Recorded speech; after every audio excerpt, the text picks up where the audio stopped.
I'm Mike Hebert, owner of Cantex Roofing and Construction. Every day is game day, and we'll get it right when it comes to your roofing, construction, windows, and mirrors. Call Cantex Roofing and Construction today. Together, we are one serving you.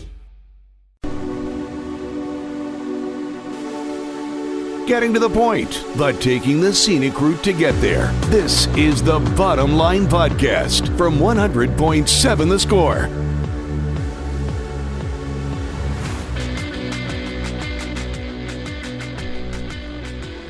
Good afternoon to you and yours. It is the Bottom Line on 100.7 The Score, 107thescore.com, and the 100.7 The Score mobile app. Jeff filling in for Choice, sitting alongside Josh Falpo, who's in for Chris Need, and across the way, the one, the only, Clint Scott back in his normal chair doing what he does for the program, sliding slides and pushing buttons and taking care of us. He is also the first voice you hear on the Visual Edge IT hotline, 806-771-0973.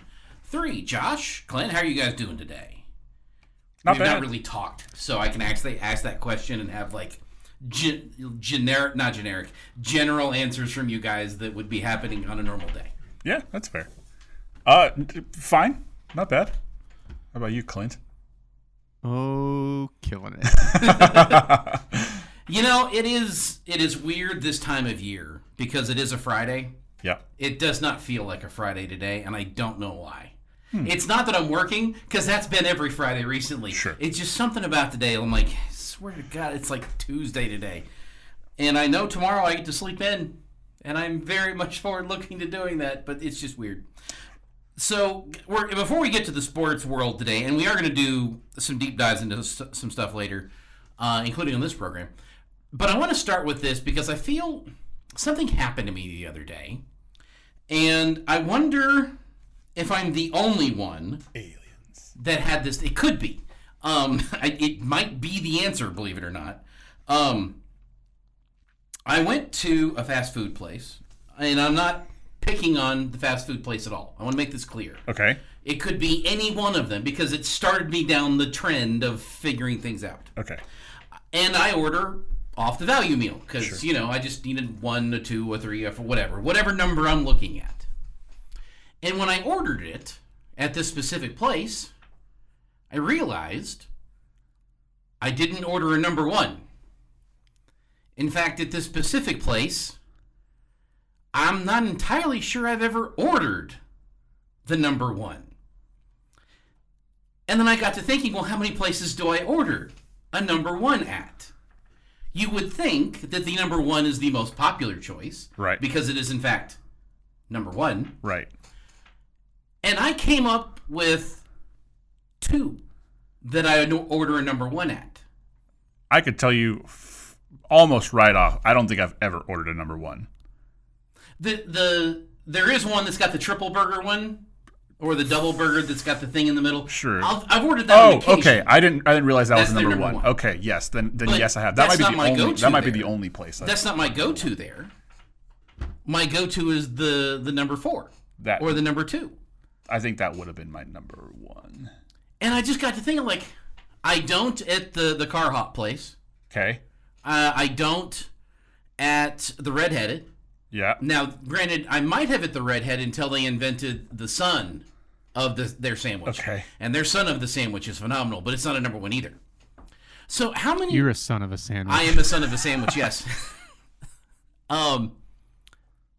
Am I the only one that is this way? Are there like just mountains of people out there that are all ordering number 1s, skewing the list? Or am I the oddball?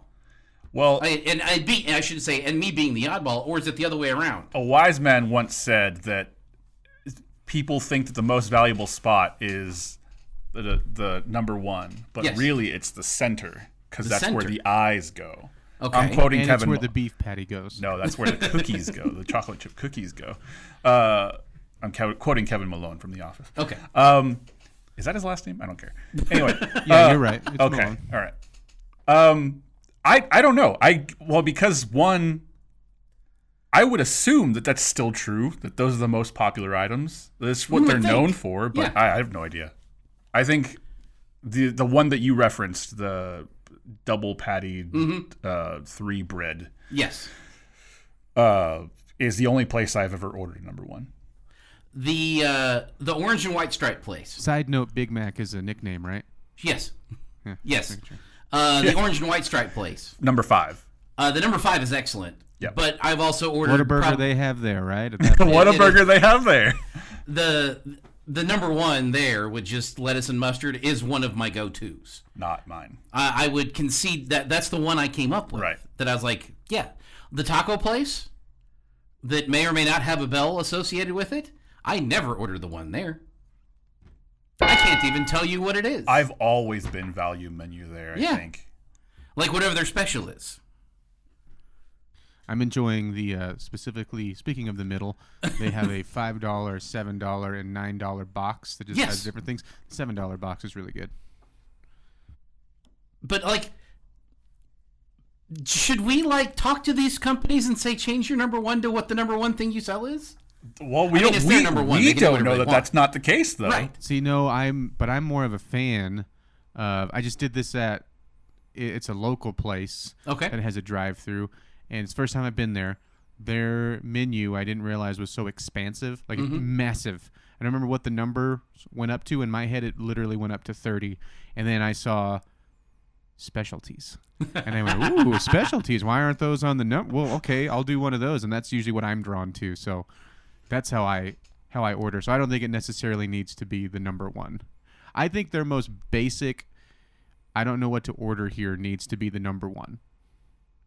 I'm positive. Ooh, okay. I'm positive there's a marketing thing for it. There's like a doubt. Market psychology thing for specifically for fast food. I'm positive there is something associated with that.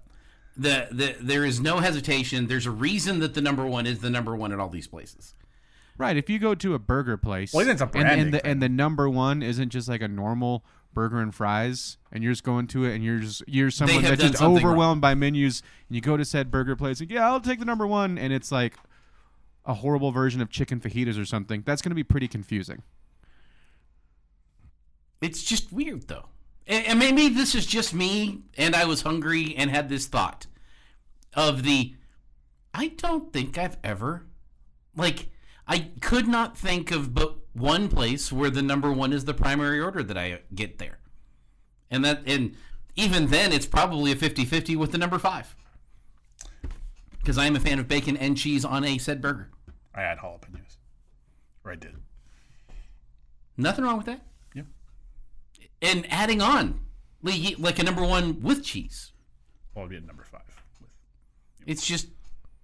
It's the weird things that happen when you're hungry, guys. I'm not going to lie. Clint's been pressing the button for like a minute. What? He can talk. He's allowed. Does this bother you if I just press the button, pretend that I'm pressing the button? Apparently it does. Doesn't bother me. You are free to push the button or not push the button, as the case may be. What's fun about this is I could do this all day and really doesn't affect you at all. Yeah, you're right. I just saw you lean in. You were waiting for an opening. I don't know if that's true or not. But. Not really. I'm just leaning. Just leaning forward. Just leaning forward, man. Just chillaxing on a Friday, you know. We might go to breaks. We might not. Who knows? No, we'll go to breaks. I can do that from here. I have to get set up for that, but that is a possibility. Now, I will also say that's for the lunch menu and the dinner menu. On the breakfast menu, I think I am on point. On the number 1 is what I get most places. I think I've been to all major fast food breakfasts only a couple of times, with the exception of what a burger they have there. Yeah, usually the breakfast fast food staples that I go to, I'm deep diving on that. Like a lot of the stuff I get, I think one of them's like a number 10. Number 11 on mine. I thought you were telling me it was a number 11. No, I don't know what you get. Okay, enough food talk while everybody's ordering and being confused about what they're ordering and how they're ordering it. We'll hit you don't know about my McDonald's burritos. You leave me alone. Coming up next on 100.7 The Score.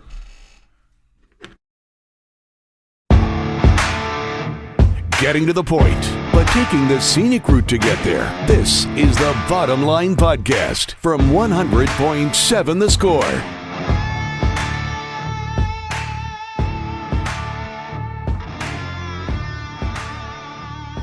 Halfway through the lunch hour here on The Bottom Line. 100.7 The Score, 107thescore.com, and the 100.7 The Score mobile app. Jeff filling in for Troy, sitting alongside Josh, and Logan across the way, as well as Clint Scott back there, taking care of us here on the program. Before I get to my Texas Tech question, do want to bring this to you guys off the Yates Flooring Center chat line. Dear Jeff, how are you? I am fine. Gordo. Thank you for leading off with the Astros talk. Most people talk about the Rangers here because it's closer to Lubbock, and it's what they know. If they ever give Houston a chance and take in a game at the Icebox, they will be blown away. As someone who has attended both, it is night and day. There is so much more to do in and around Drake Park before or after the game. Astros fans really know the game, too. Just so you know, maybe it's because they appeared in the world and won a World Series than the Little Red Shoed Rangers up north, as well as call them the team from Oklahoma. Thank you for the Space City baseball talk you give us. Gordo P.S. Please tell Clint that Gordo says hello. What up, Gordo? So, in all fairness to Gordo, I talk Astros baseball because the 100.7 The Score is the home for the Astros baseball team. That's fair. Like, we run a lot of those games here. That is why I bring that up. I follow the Rangers much more closely than I do the Astros, even though I am from Houston, as I am also the noted Chicago White Sox fan that's completely misplaced when it comes to baseball fandom. I have attended both ballparks. I think both ballpark. Well, I haven't attended the new one. I have not been in the new ballpark in Arlington yet. It looks gorgeous. I have not had a chance to go because, working. I want to go. I just haven't gotten that far yet. I will say with the old ballpark, which was the new ballpark in Arlington at the time, if you followed that, you're doing better than I am. I would put the juice box then / ice box now slightly ahead of the old one because of one thing and one thing only, and that is the roof. Now that is an equalizer, I imagine that there's enough to do with both of them to keep you entertained at a baseball game. You're also talking to the guy who, I just need a dog, a beer, and an ice cream sundae baseball helmet and a baseball game, and I'm a happy guy. So some of it is lost on me, some of it is not. But Bullfighter, this is worse than NBA talk. Shoot me. I'm not going to shoot you, Bullfighter. That would not be very nice. Just reading off the Yates Flooring chat. There it is. Yates Flooring Center chat line. And I apologize to Yates Flooring for messing that up. Okay, guys. So, Tech football question for you. And this is kind of the spinoff of the morning drive question that Jamie asked us today. And I don't know what your answer would be, Josh. I don't know what Logan's or even Clint's back there would be for this. And it's not exactly Jamie's questions, but it's a parallel to it. When you dream of things that Texas Tech would be good at for Tech football, where do you start? What's the first thing that comes? What do you like? Man, if I think it's going to take a while. Well, wait, hold on. Rephrase the question, or just say it again. Like if you dream that Texas Tech could be really good at something. Well, I think your first thing, like it's going to take a while to get out of passing as the first thing. But I think if Tech is going to be good at something, I would like it to be. The run game, because I think you establish a strong run game, and that means that everything just kind of opens up. I think it sets. It kills a lot of time. That's probably where I start. Actually, that's not true. That's my initial answer. If I like where I want to go, pass rush is where I want to go. But but the first thing that came to mind was that's was scratching the running me where game. I itch. Yes.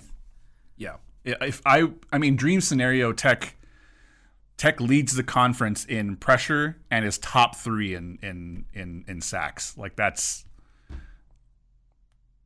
wonderful. That's where I go. I would go D-line. D-line? Yeah. Pass rush and D-line. That is scratching me where I itch for sure. And when I'm dreaming of what I would want for the Red Raider football team, I want a defensive line that has like Reggie White and Lawrence Taylor on it. Okay. Like, I want that kind of, we're going to go interior, eat somebody. Exterior, yeah. We're going to go eat somebody. Right. And we're going to go eat them again in a minute because they thought they could get back up. And that was poor planning on their part. They should really have stayed down. Like, that's in my head. And there's some people who are going, here's Reggie White. Hey, look him up. Trust me. You'd want him on your defense. But having that, and you may have that defensive line this year. I am not putting that on this team yet. I need to see it against somebody that isn't wearing your uniform before I'm willing to just let the horse run on that type of defensive line. But you should have a really good one. But when I dream of what I would want for Texas Tech, it's not the quarterback position. No. You've had generational talent at the quarterback position. How many bowl games did that guy make? I don't know. One. There you go. You know what Patrick Mahomes' first bowl game win was? No. The Super Bowl. Oh, okay. That makes sense. If he made one. Yeah. All right. Got it. We've had that type of talent on offense before. And we've had some really good running backs. We've had some really good offensive lines. Offensive line, where I go second on this. Just have we're going to move a mountain now. I'm sorry you're in the way. It's probably a better answer than running backs. Not necessarily. Yeah. Well, I mean, if you have a phenomenal, like, top offensive line, that could make your running back better. But if you have a great running back with a bad offensive line, it's probably, in my head, it's better to have a better offensive line than a great running back. You say that. I'm going to introduce you to two people that may be able to change your mind on that. Can I interest you in Adrian Peterson? Yeah. Can I interest you in Barry Sanders? Okay. Two different types of backs, but generational. But we're dreaming here, man. Yeah, all right. I'm putting Reggie White on a defensive line for the Red Raiders. Like, we're dreaming here. There's nothing wrong with having that type, saying you want that guy in your backfield on the offensive side of the ball. I also love how often we abuse the word generational, like generational talent. I think all the names we just said would qualify, though. Yeah, but I also heard we're not including us. Who? Myles Garrett, I think, was drafted 2 years after. What's his name? I forgot his name. Anyway, that was like 2 years apart where you heard generational talent. And I was like, that's not what generational means. No. Well, and, it's like everything else. It's anyway, nobody does it better. Continue your thought. Keep going. I'm derailing. On this show, that's standard operating procedure.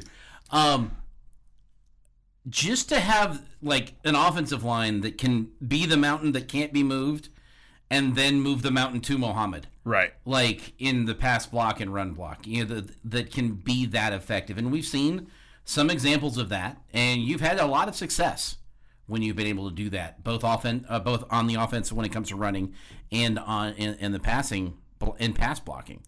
It is two different skill sets, though, and I acknowledge that it's very hard to be good at both.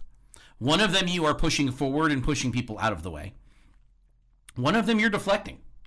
They're trying to get to point B, which is behind you, and you're trying to push to their point A, which is not where point B is. Right. In fact, it's the opposite direction. You're trying to make getting to point B as hard as possible by shoving them out of the way. And I grasp that it's very hard to be good at both. It's two different mindsets. It's two different skill sets. It's two different first steps as opposed to stepping forward, stepping backwards. But, man, you give me Larry Allen on your offensive line. We're in dreamland here, okay? Whoever the college equivalent of Larry Allen, or name any offensive lineman that's in the Pro Football Hall of Fame. I'd take any of those guys. I'd even take some of the guys you've had here before that were really good at one or the other. Big uglies. I think just give me a lot of big uglies on both sides. They don't need to be mean. They don't need to be spiteful. They can be the guys that help you up after they knock you on your butt and say, we'll try that again, won't we? Like, they can be nice about it. Maybe it's just me. It is. Bottom line, 100.7, the score.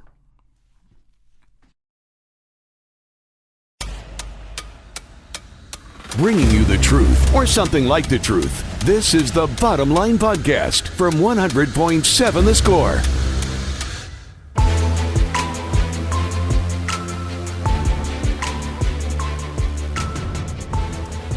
Rolling through the bottom line on 100.7 The Score, 100.7thescore.com, 100.7 The Score mobile app, and TSportsNetwork.com. Now joined by Jamie Lint on the bottom line, our resident baseball for Texas Tech expert. As he's got a name, you know. Huh? He's got a name. I did say Jamie Lint. It's the Portal King. Well, he's not just the Portal King. No, but it's his highest rank. How about you guys put pressure on me with these names? Okay. You are our Red Raider baseball expert. I don't know that that's me stepping out too much of a limb here. Pressure's only a thing if you feel it, Jamie. I think someone said that one time. Only if I feel it. That's what I said one time. Okay, where am I supposed to feel it? I don't know. Where are you feeling it that. right now? Like in your temples, maybe right here, directly above your eyes. Right here between the eyes, right there? Yeah. Okay.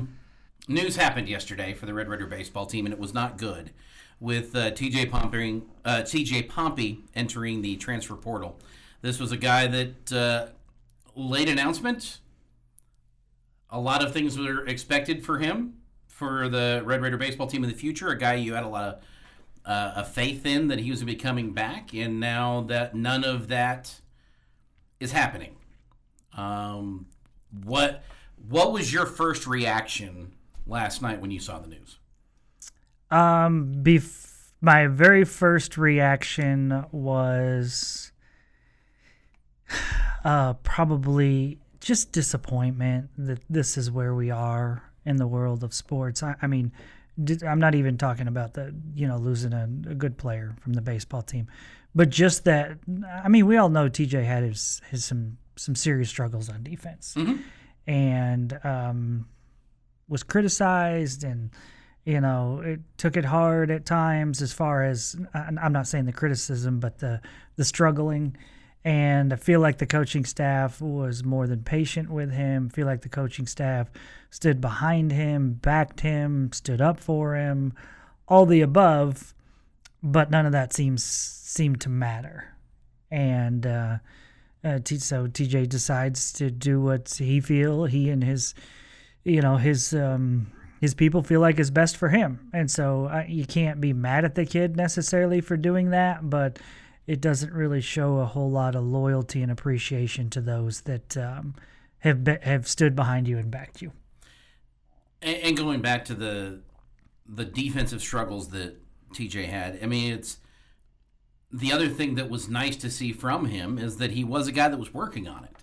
It wasn't a... I think it was one of the reasons the coaching staff liked him. They always felt like he was a hardworking kid and a good young man and all the above, and not cocky and arrogant, and didn't act as if it didn't matter. He was a hard worker, and that's why it was somewhat confusing to them that at times he struggled.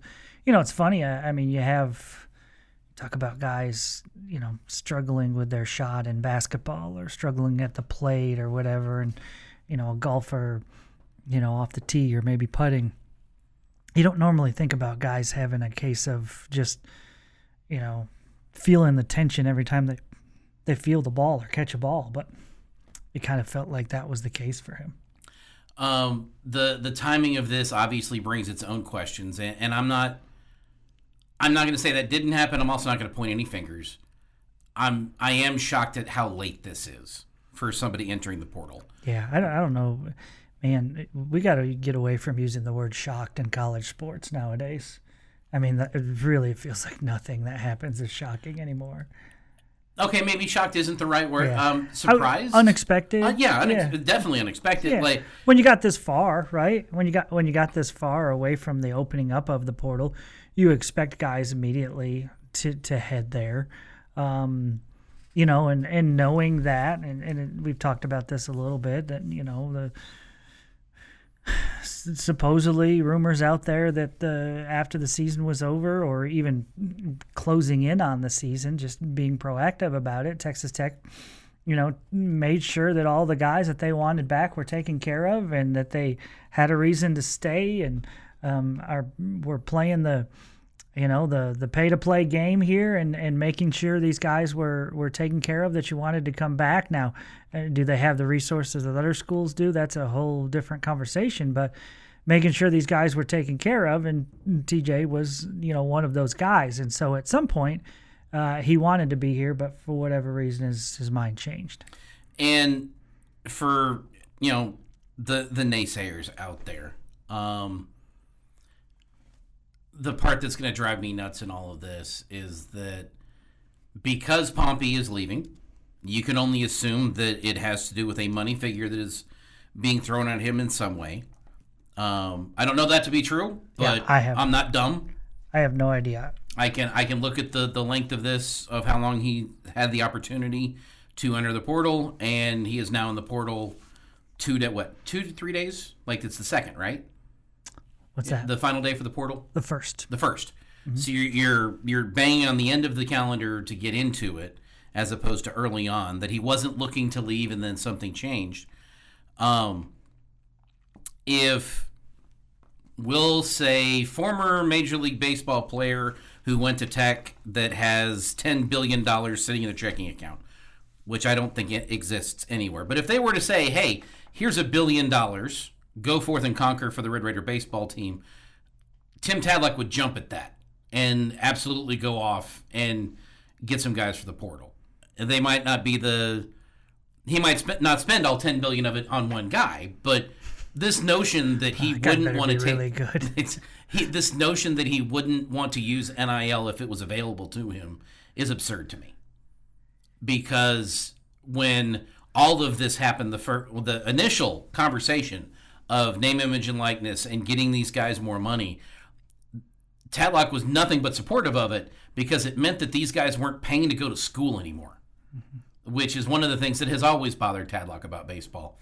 That not only were they coming here and playing for his team, but couldn't give them a full scholarship because of limitations from the NCAA. So the stupidity in that drives me up the wall. The money's not there for baseball. Well, I mean, you just have to look at where they are right now. Almost every guy on the team is getting something. Yeah. Okay, he's using it. The team is using it, what they have available to them. TJ Pompey, I believe heading into last season, was the highest paid Red Raider. Okay. But that's where that whole argument just becomes silly. I mean, Coach Tadlock wants what's best, for his players. And if that means getting them pay-for-play money, I think he'll do it. I think that, or he's doing it already. I mean, how do you think we got Logan Hughes and Jack Siebert and other players and Robin Villeneuve and all the above last year? How do you think we got those guys? Okay, so there's some of it there. It's not like you're not playing that game. You are. You're playing with a smaller deck of cards than some are. Okay, but the thought that he refuses to use it is just, I don't. It's beyond words dumb. Some people out there have never had to make a budget is the only answer I can have. Because when you have to make a budget, you've got to be very specific when you do. And as someone who is a lifetime member of this is my budget of what I can spend, and this is what I have to do in order to get the things that I want, it's shocking. The level of, it's somebody else's money. Somebody still has to write the check. And you can point to whoever you want to write that check. And that's fine who you're pointing to. I'm not calling anybody out. Because if you don't want to donate to the Red Raider baseball team, I'm not going to tell you have to. But you don't get it both ways. If you don't want to donate, you then can't complain that they don't have the money. Fair enough. I figure that's fair. Yeah. It's the bottom line. 100.7 the score.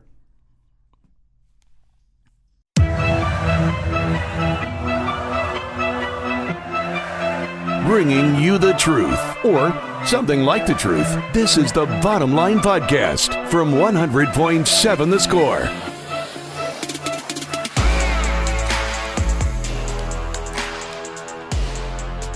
Bottom line on 100.7 The Score. Get your thoughts in on the Yates Flooring Center chat line. Take them on any number of topics that we're getting to. Disney movies are now out, though. We got that conversation out of the way.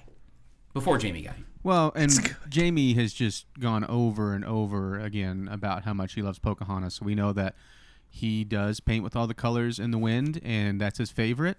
So it's really a conversation we've had hundreds of times. Sure. So why would we go over that again? We don't need to. Yeah, it's been covered from top to bottom. I really like The Lion King. Especially where Scar kills Mufasa. Get the claws in there. And why would I like that part? Because then you're killing Clint. I was a king? You were for about that long. You missed it. You blinked and you missed it. Now you have to rely on your son, who you don't have yet, which is weird. I don't think that version of the story you were talking works, Jeff.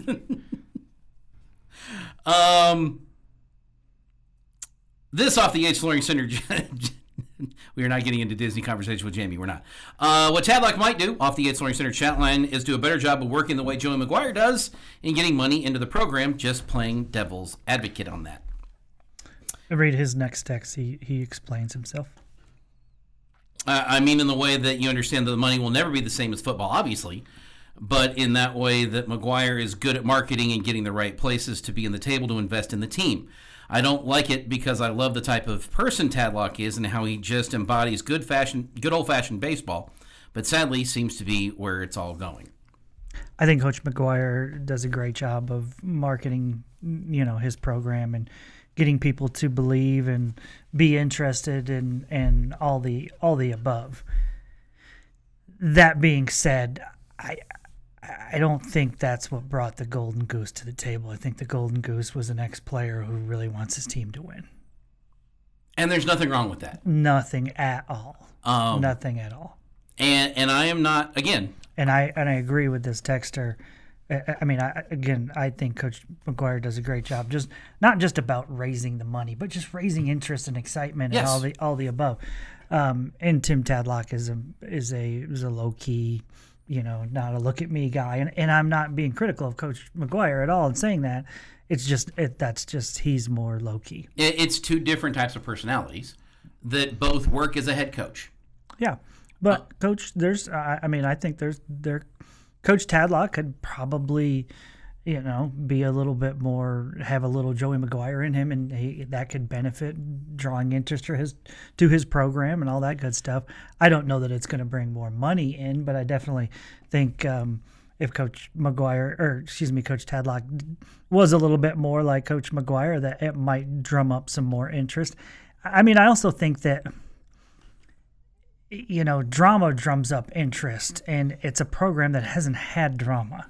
No. I mean, you basically had the same coaching staff for, almost the entire time he's been here. Yeah. Since like 13 to 24, almost the same guys. I mean, they're just, whereas you look at like basketball, and there's been all sorts of drama in the coaching department. In football, there's been hires and fires and all the above. It's just when you're the non-squeaky wheel, you don't get the oil. And there's truth in that.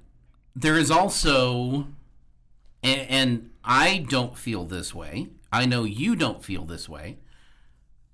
I don't know that Clint feels this way. But I don't want to put words in Clint's mouth in this. In the realm of college, Mufasa to you, pal. In the realm of college athletics, when it comes to the money that is spent by the universities in the program and where money comes in for the programs, baseball is not on the list. It is a technically revenue-generating sport, kind of, but it's football, and it is men's basketball.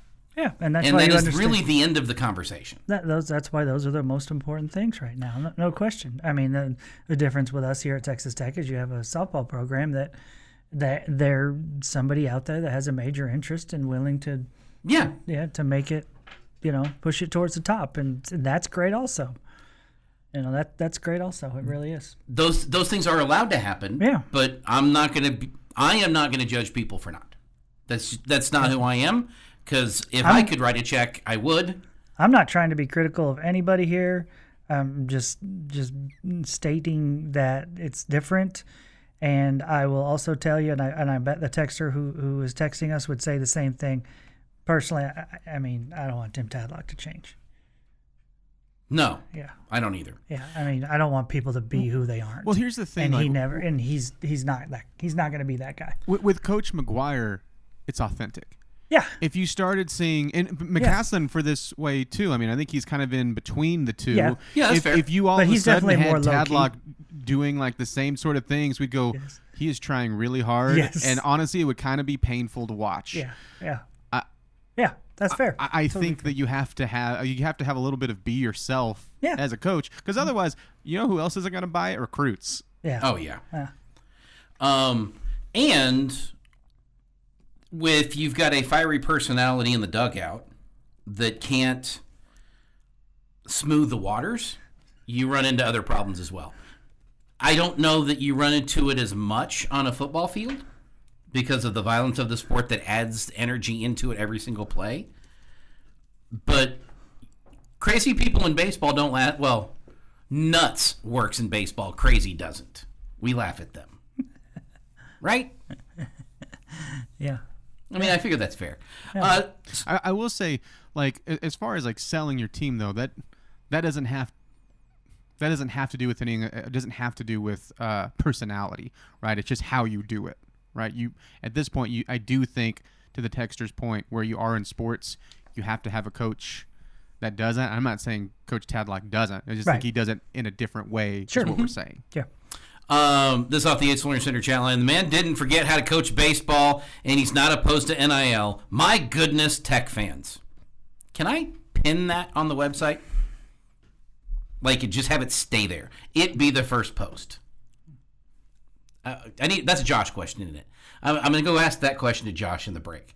If we can just pin that comment to the top of the chat line. Like you could have tweeted, like this right here. Off that topic for a minute, because we're going to get fired up, and I don't want that to happen, because there's things going on that are kind of cool that I don't think we spend enough time talking about.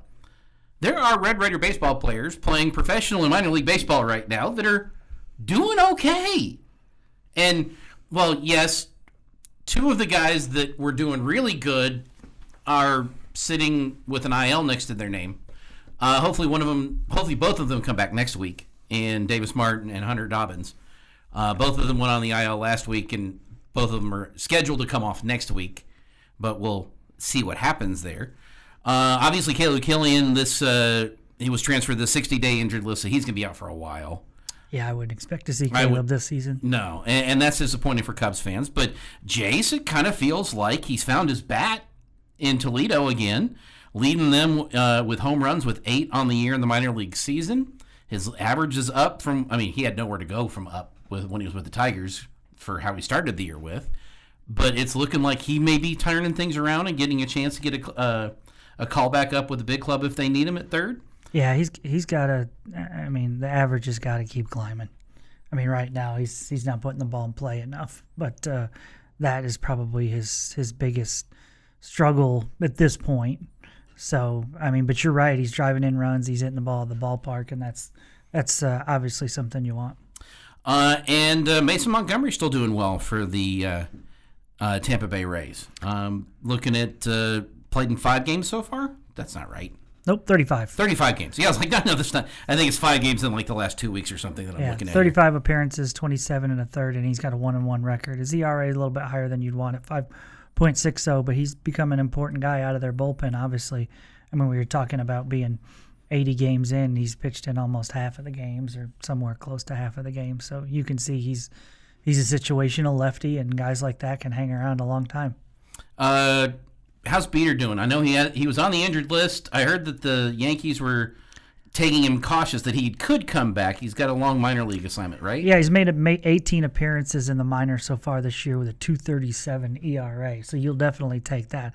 They've kind of bounced around at times using him as a starter or a reliever, but no starts this year. So all 18 appearances out of the pen. So, and he's only thrown 19 innings. So clearly the Yankees are grooming him to be a bullpen guy at this point. Am I missing anybody? I don't think I'm missing anybody that's AAA or up. No, I don't think so. Daniel Colomb is pitching well for the him. For the Twins. He was right at the beginning of the Tadlock era. just another situational lefty like we were talking about with Montgomery. Guy can stick around forever, and he's pitched really well the last few seasons.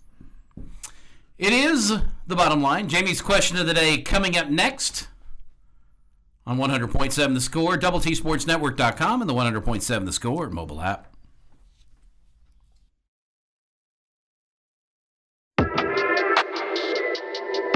Getting to the point, but taking the scenic route to get there. This is the Bottom Line Podcast from 100.7 The Score.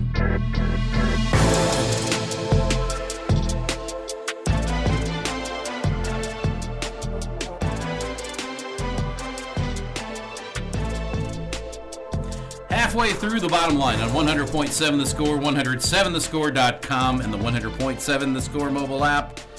Jeff filling in for Troy, sitting alongside with Jamie and Clint Scott behind the glass, sliding slides, pushing buttons for us on the program. And it is time for Jamie's question of the day.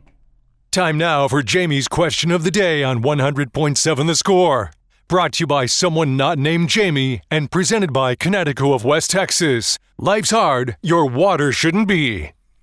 Completely switching gears here to the Red Raider football team. And the spirit of the question is what I want you to remember in this. When you look at the Red Raider football schedule, you figure out, okay, you win here, win here, win here. But at some point, Texas Tech, you hope, is a certain record. Whether it be a specific win against a team and you've run the table up to that point. So you're filling in two blanks on this question, and the question is, if Texas Tech gets to blank and O, they will finish blank and O. And I don't want to hear 11 and they'll finish 12 0. Like, where's your deciding game on the schedule where you feel like they could run the table? Or maybe 11 and 1, as the case may be. But, like, what's the point if you have that kind of hot of a start? As you look at this schedule, go, man, they get past that, sky's the limit for this team.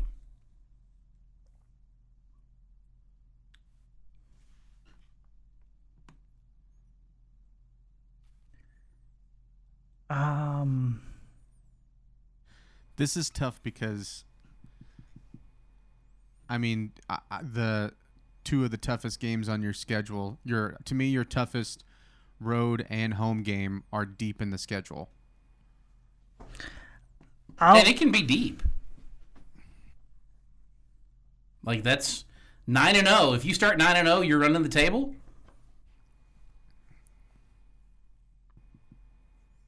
Well, I'm surely not going anywhere short of that. I mean, Kansas State is on the road as your 9th game. Right now, I'm trying to decide if I say it's after K-State or if it's after BYU. I think it's after BYU. So you'd have to get to 10 and 0 before I start thinking you're going undefeated. Do I have to end the second blank as a record?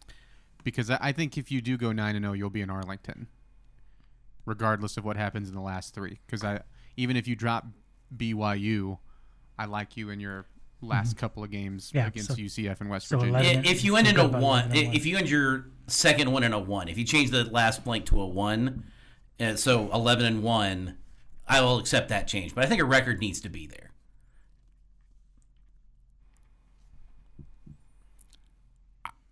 It should come as no surprise that I'm looking to the Kansas State game.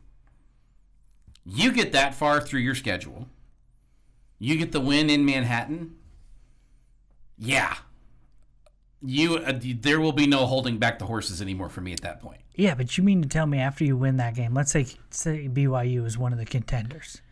You're not talking about when we finish that up and we come in here on Monday morning the 3rd, that we're not going to be talking about the fact that, man, now you gotta forget about that and you got to get ready for another really good football team in BYU coming to town. Yeah, because the other factor of this is I have to see what these other teams look like. Yeah. As wrong as we were, and you can say that about every season, but especially coming off of the year in the Big 12 that you just did where we were just wrong about everybody, like left and right, you may go boy, turns out your toughest road game in the Big 12 was the very first one you played in the very first Big 12 contest against Utah.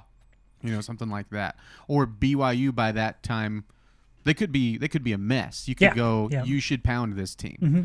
Or, and I know this is crazy talk, but we have seen this in the Big 12 before, West Virginia and Texas Tech are playing for a right to be in the Big 12 championship game as your last game of the year because West Virginia figures it out and they run the table as well. I'm not saying that it will happen.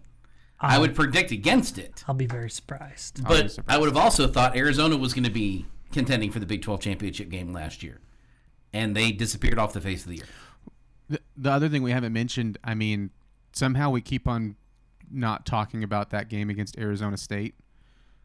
And I'm not just saying just like us three right here, but every time the schedule has been talked about, I don't think there's been enough respect on that game, if you will. And I think a lot of that has to do with how you handled them last year. I think with me, it's just that I think Arizona State is going to take a step back. Felt like everything that pretty much went right and fell into place for them last year. I just think they're going to take a step back. I still think they're a good team. Wouldn't be surprised to see them as one of the top 5. Well, that's where I add the road factor. Yeah. Like, do you have some of the same tendencies that you've had early on and halfway through Big 12 play when you've gone on the road and it's been not a nightmare all the time, but you've certainly had some of those nightmares on the road? Part of the other reason, though, that I put Kansas State as that mark for me, the first mark that I would have, and I'm cautious about Oregon State. You should be able to handle Oregon State at home as your first actual opponent. You then have gone through Utah. You've taken care of Houston, which everyone expects that you should do. Kansas is an up-and-coming team, but you got them at home. Hold on. Time out. I totally disagree on the Utah, which you just started with. Well, no, I'm saying if. I think that's going to be still a salty Utah team. I don't think competing for the Big 12. I'm not just checking that. I don't like the word handling with Utah. You're going to have to go beat them. Maybe I meant if you handle, like, I also don't want to put that if you start 4-0, you're going to run the table either. Because I still have some respect for what's left on your Big 12 schedule at that point. Specifically, your back-to-back games with Kansas State and BYU.